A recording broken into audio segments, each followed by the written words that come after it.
Coming up, our next topic, Egypt is to begin the parliamentary elections in October. The Egyptian voters will elect members of the House of Representatives over 2 phases to be held in late October and late November. The Supreme Elections Commission said on Sunday and that the first phase will run from October the 18th to the 19th, and the SEC head judge Mahmoud Kamel Abbas said during a press conference aired live on state television all this information. And the second phase of the elections will run on November the 22nd and the 23rd, and voters abroad will start voting 1 day ahead of each phase and will continue voting in parallel with the first day of the elections. And we will be talking mainly about the parliamentary elections and the role of women with our guest today, Dr. Amany, Hola, the writer and head of the Board of Trustees of Watan Foundation. Welcome, Dr. Amany, and it's nice to have you. Thank you. Welcome. Thank you very much for joining us. Let's start with the, this usual topic of the women participation. Every parliamentary election, there is this, focus on the women's participation, but there are aspects here, very important aspects of representing women correctly, because they are the majority of the Egyptians, and at the same time having the effective representation within the parliament. So this balance is very crucial, and selecting the right people for the right job. In the beginning, we can say the most difficult and the most important discovery is to discover yourself. And as Egypt, as a nation, we didn't discover a lot about ourselves. Part of it we discovered it after the revolution, that the role of a woman. We discovered how powerful is she is. But actually, the only person who doesn't understand so far is the woman herself. Still, our very naive women, they are just pushed by whoever is effective in their lives to do whatever They're being led. Yeah. They are not still, they don't have the decision making so far. So this is the biggest problem for the Egyptian woman. Statistically, we should know that the balance between male and female population is almost the same. We used to have rumors that women are much more than men. This is not true statistically, by numbers. They are little different, but not a big difference in the balance, in the percentage. So we can talk about half of the nation.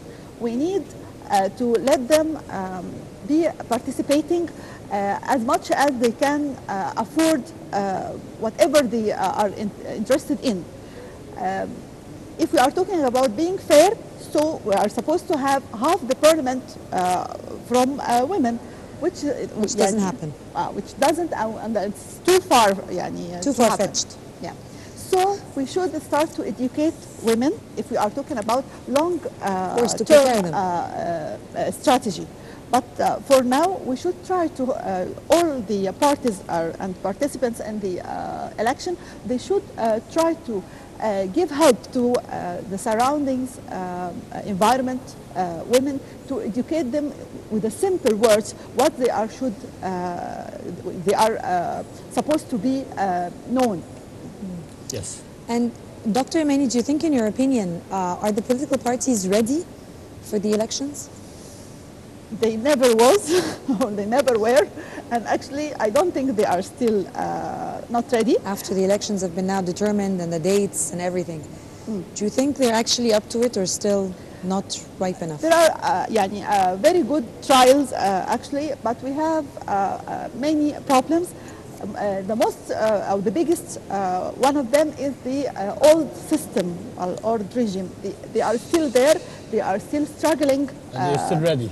Yeah, they are the most, because they have the experience. Yes. They are much more ready than the new generations who are trying. Yes. So how would you, in your opinion or point of view, how would you define success for the upcoming parliament? When would you say this is a successful parliament? In terms of representation, definitely. We have to understand that we are in the new era is just starting. the revolution was a transitional phase to have a new identity. But we are not succeeded, yani we are not finishing the revolution, so everything is okay. No, the page is not blank yet. We have a lot of old things we should start gradually to clarify the atmosphere. So this parliament will not be the ideal one.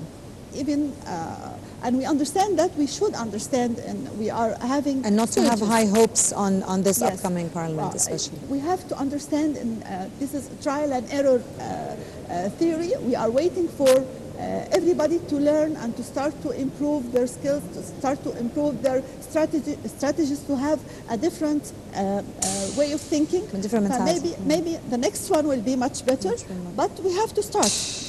Whose blame is this? You know, the unready political parties. Who to blame for this state? Because this is a crucial entity that is having. We just had a segment with Dr. Ibrahim speaking about, you know, the authority of the parliament is going to be much greater than the president's authority for the first time. So it's the people's will, which is going to be changing reforms and systems in Egypt. So who's to blame for this, you know, situation for an entity, an important, a crucial entity like this? The answer of your question is the, can we say, the key word of being, of having the change. So it's not easy when you don't have a certain person you can catch, because there are many factors are playing in the same idea. So we can say that the main problem is the illiteracy, and not only the illiteracy of alphabetical education or the simple education, no, the illiteracy of the democracy. We don't have the culture of being different and understand and respect the others. This is the main problem we are suffering from in the whole political life. And do you think, in your opinion, should we have initiatives to support women? The political parties should be supporting them, or should we just leave it up to the voters to decide? Of course, we have to support, and make initiatives for political parties to support the women. We have to work on two parallel lines, Yes. short term and long term. Okay. For the short term, of course, we have to save as much as we can. A very nice statement I've read about the driving license. We don't allow ignorant people to drive, and we don't give them a driving license, but we are let them drive the whole country, because they don't have any idea about the rights and the skills to choose to make a decision based on rules.